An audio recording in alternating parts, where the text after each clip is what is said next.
Okay, so today we're tackling a really heavy subject, Yeah. the assassination of Mahatma Gandhi. Right. But we're not just going to rehash the details that everybody already knows. Right. We're going deeper. Yeah. We're going to try to understand the motivations of the man who killed him, Nathuram Godse. Exactly. And to do that, we're going to be looking at uh, a really fascinating source. Yeah.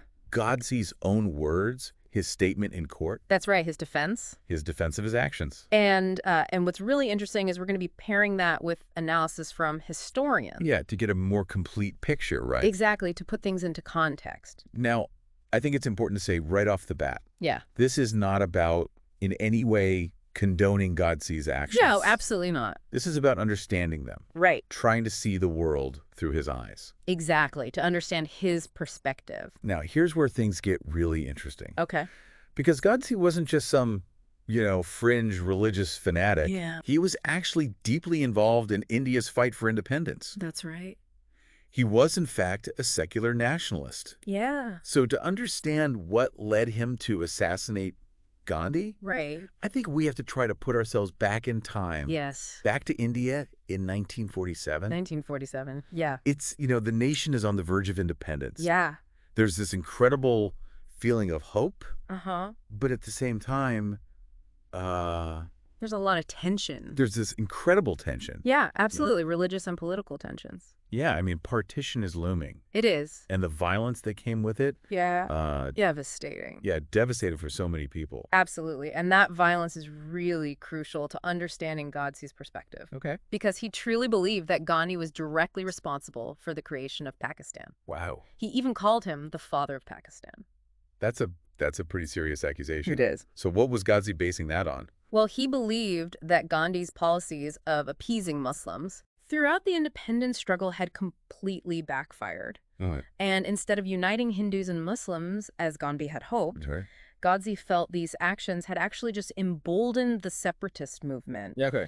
And ultimately contributed to the very partition he wanted to avoid. So in Godse's mind, Gandhi was actually making the problem worse. Exact. By trying to, appease Muslims, he was actually driving them further apart That was his view. and pushing them towards demanding a separate state. Yeah. Now, it's interesting to think about how this must have resonated Yeah. with everyday Hindus at the time. Right. I mean, imagine what it must have been like to be a Hindu Yeah. in that era. It's a time of tremendous uncertainty. Yeah, your homeland is being divided. Right. There's this very real fear of becoming a minority in your own country.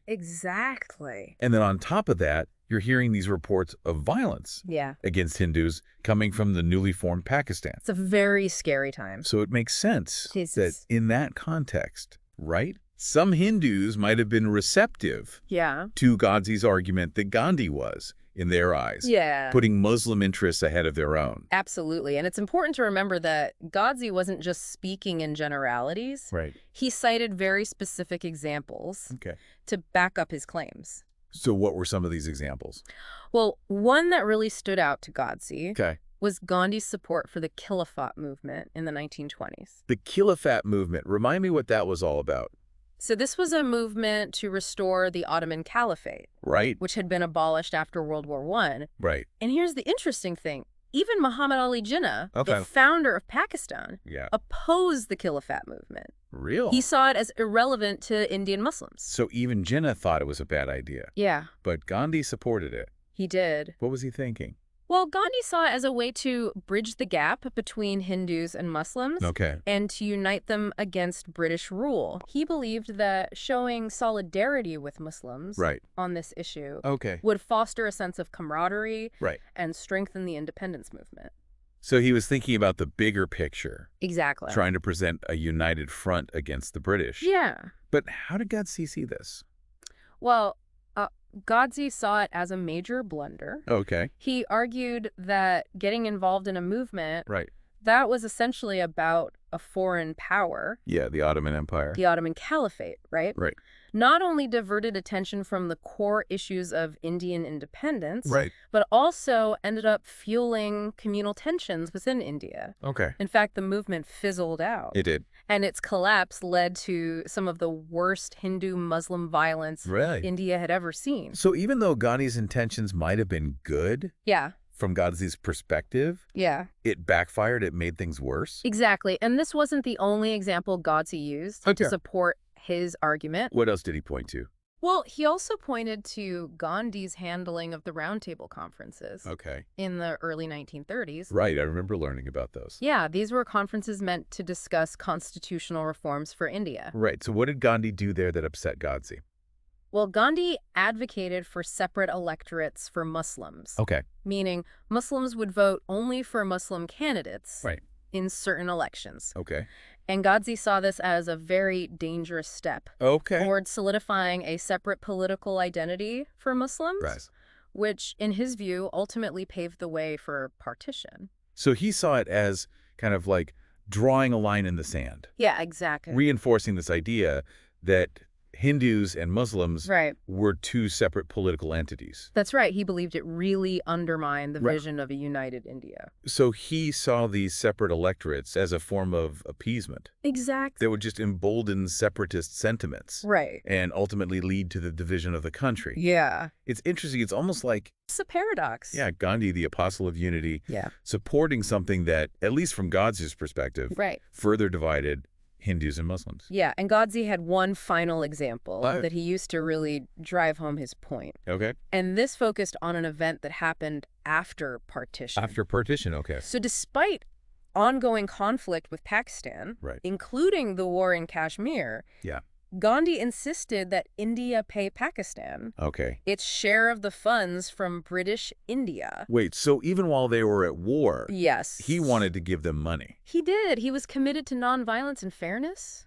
Right, but that seems... But it's a very difficult position. It does, especially for Nehru. Yeah. I mean, he's leading a newly independent nation at war. He is. And Gandhi, this revered figure, is essentially undermining him. Yeah. You can see how that would be frustrating. It's a very complex situation. It is. But from Godse's perspective, this was the final straw. He saw this as just another example of Gandhi, prioritizing Muslim interests over the well-being of India. Exactly, over the security of India. So Godse's argument essentially boils down to this.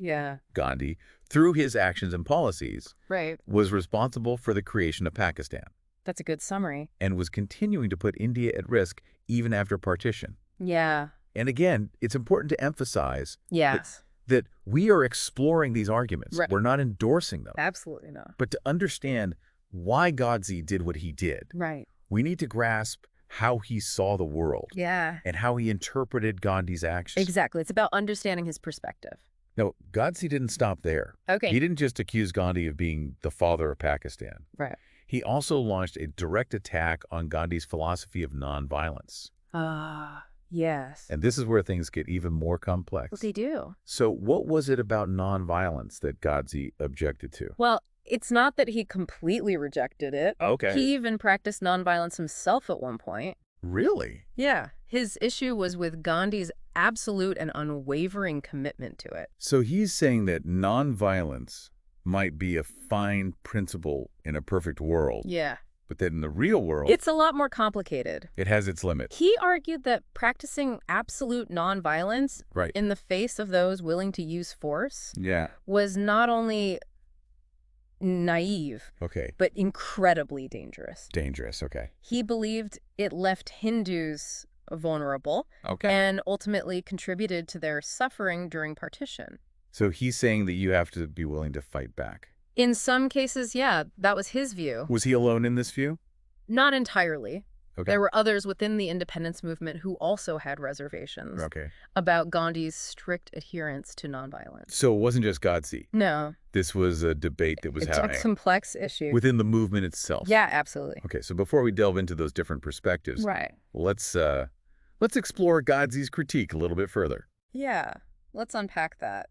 Godse actually pointed to some specific instances where he felt Gandhi himself seemed to contradict his own philosophy of nonviolence. That's fascinating. I mean, Gandhi is like the symbol of nonviolence. Right. So what examples? Well, one that really stood out to Godse was Gandhi's actions during World War I. World War I, So despite being the staunch pacifist, Gandhi actually actively recruited Indians to fight for the British Army. He recruited soldiers for a war?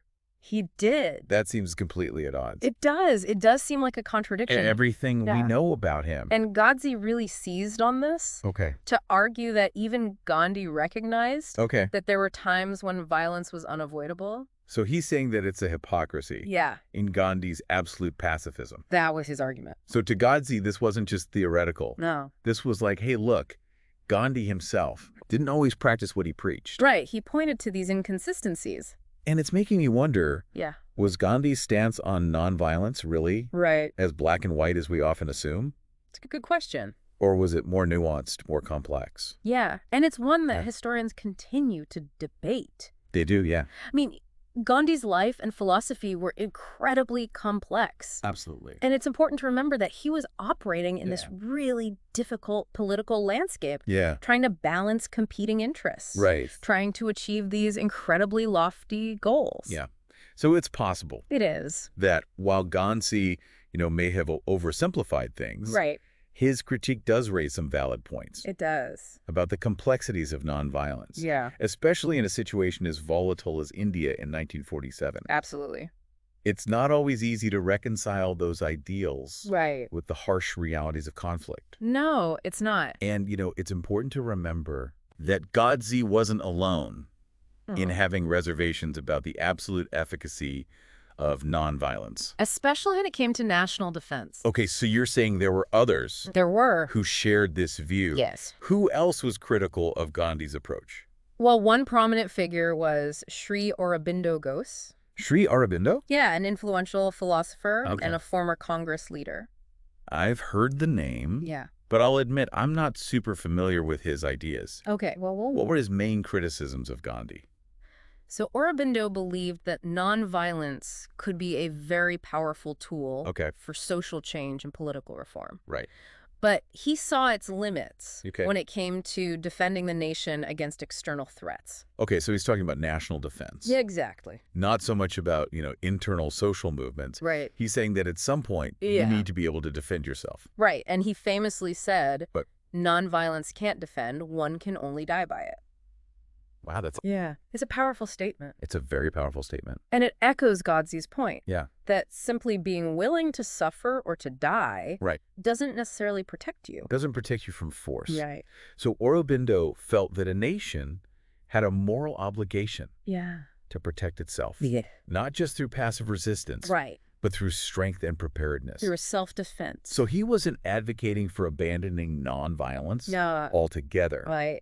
But he was saying that it needs to be part of a more pragmatic approach. A more realistic approach. Yeah, that acknowledges the need for self-defense. Exactly. He saw it as a matter of national security, survival even. Right. He felt that relying solely on non-violent resistance could leave India vulnerable. Vulnerable to attack. To those who didn't share those same principles. This is really interesting. It is. It's shedding light on a whole side of the independence movement. It's complex. That I wasn't fully aware of. Yeah. It wasn't just a monolithic entity. No. Blindly following Gandhi. Right. There were these internal debates. These differing perspectives. And different ideas. On how best to achieve independence. Yeah. And how to secure India's future. Absolutely. Once it was free. That's a crucial point. From British rule. These individuals, while critical of some of Gandhi's methods, were still deeply committed. They wanted the same thing. To the cause of Indian independence. Right. They just disagreed. They just had different ideas. About how to get there. About the best way to do it. And how to protect India once it was free. Exactly. Now, you mentioned that there were others who had concerns about Gandhi's policies. I did. Specifically, his approach towards Muslim demands. Yes. And this one might surprise you. Right. Dr. B.R. Ambedkar. The champion of Dalit rights. Right. And the architect of India's constitution. Wow, that's unexpected. Yeah. I was associated with social justice with equality, Yeah. not necessarily with criticism of Gandhi.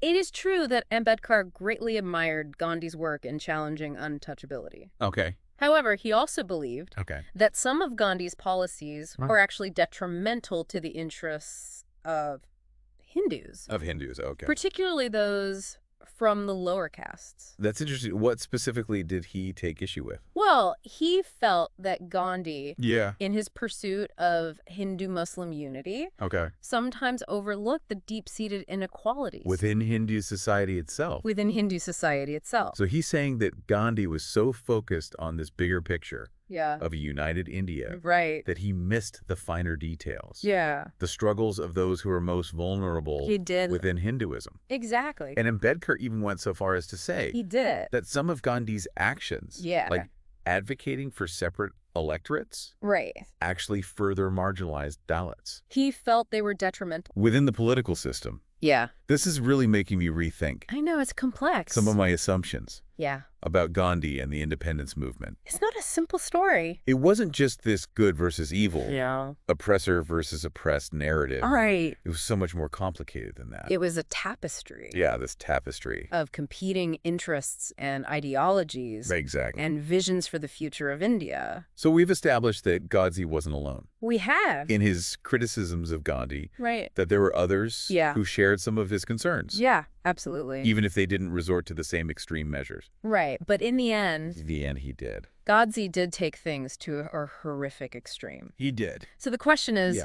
what happened in the immediate aftermath? In the aftermath of the assassination. Yeah. How did India react? Yeah, a nation already reeling from partition. Exactly. How did they react to this shocking event?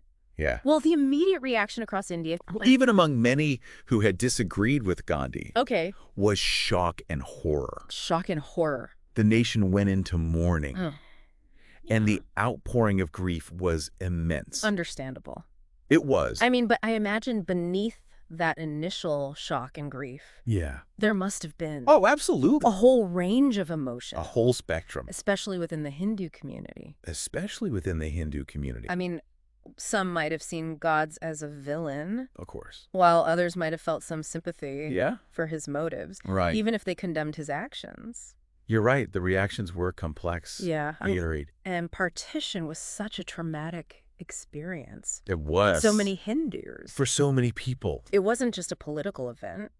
No, it was I personal. mean, personal. Yeah. They had seen their homeland divided. Yeah. There was this widespread fear Yeah.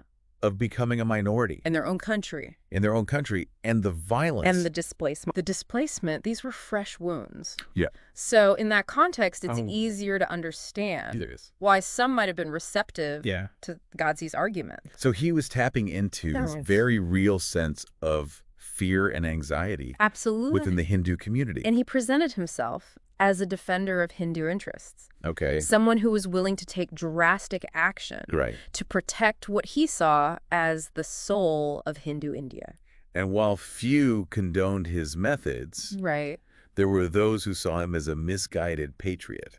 Yes, someone driven to a desperate act Yeah. by his love for his country and his people. It's such a complex and tragic situation. It is. And it really highlights the challenges It does. of navigating such a tumultuous period. I Absolutely. mean, you have these competing We nationalisms, do. deep-seated religious tensions, Right. the trauma of partition. It's no wonder emotions were running high. Yeah, and, you know, it's important to remember that even within the Hindu community, Yeah. there was no single unified response to No. the assassination. There wasn't. There was a spectrum of viewpoint A wide range of views. from outright condemnation Right. to a more nuanced understanding Yeah. of Godse's motivations. Even if they didn't condone his actions. Right, and this makes me think about Yeah. the various Hindu nationalist organizations Right. that existed at the time. Yeah, like the RSS. Yeah, how did they react? Well, many of these organizations Yeah, found themselves in a very difficult position. okay. Because on the one hand, Yeah, they had often been critical of Gandhi right. and his policies. Particularly his approach to Muslim demands. Exactly. But on the other hand, They recognized that the assassination was horrific. yeah, it was a terrible act. And it could damage their own cause. So they were walking this tightrope They were. Yeah, they were trying to find that balance. Acknowledge some shared concerns with Godse, but also condemn his violence. Yeah. And protect their own reputation. Exactly. So what did that look like? Well, it varied. Okay. Some figures, like V.D. Savarkar, who Godse considered his mentor, publicly denounced the assassination, but also continued to advocate for Hindu rights and a strong Hindu identity. So they were trying to carve out a path for Hindu nationalism that was distinct from the violence of Godse's act. Exact. They were essentially saying, we share some of his concerns, but we absolutely do not condone his method. We don't condone violence. And it must have been... It was a delicate balancing act. A delicate balancing act. It was. Yeah, and it's important to note... It is. ...that the vast majority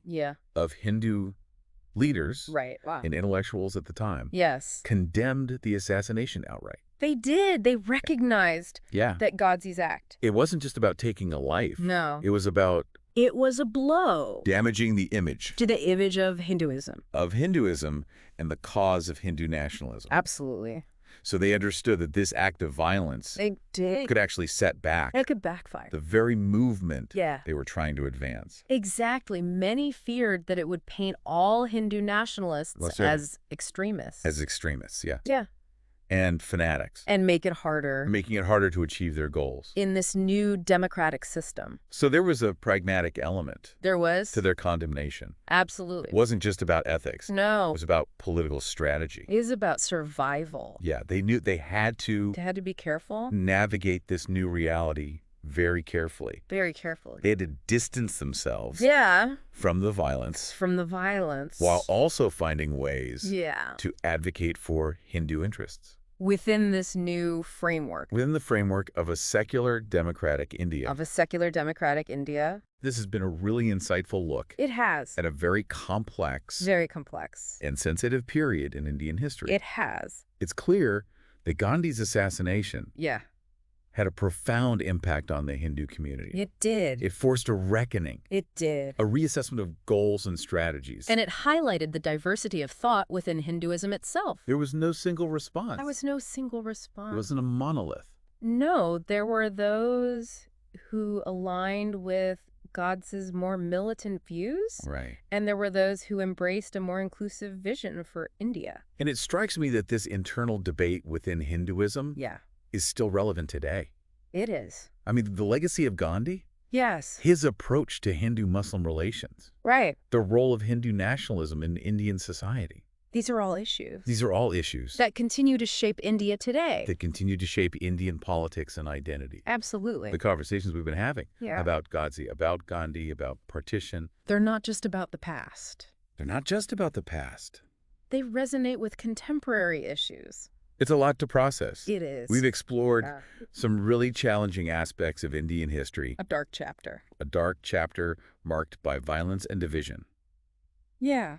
But this deep dive has been so valuable. It has. It's a reminder that history is never simple.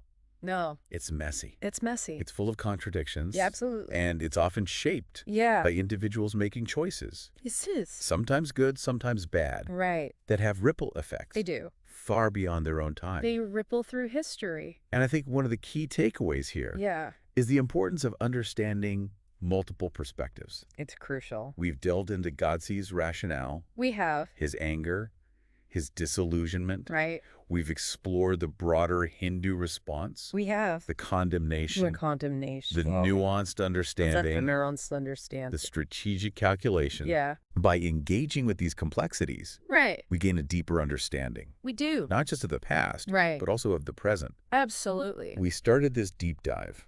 We did. Trying to understand the why behind Godse's action. Behind his actions. We've explored his perspective. We have. But I think the real question, the one we should all be grappling with, the question for all of us, is how do we as individuals and as societies reconcile deeply held beliefs with the need for peace and understanding?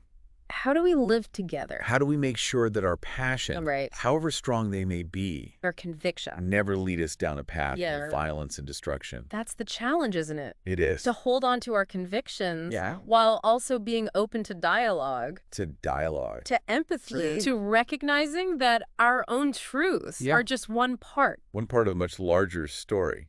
Of a much larger and more complex story. And that's a challenge that we face. Every day. Every day. In a world where ideologies clash. In a world where ideologies clash. Yeah. This deep dive has been an eye-opening journey. It has.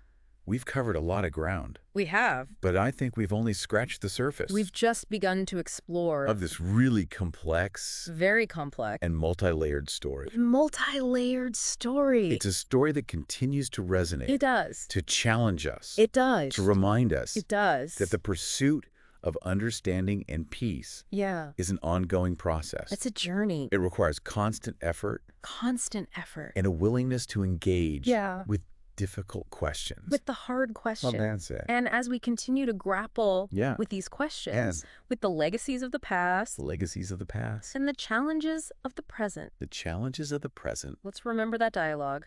Dialogue. Empathy.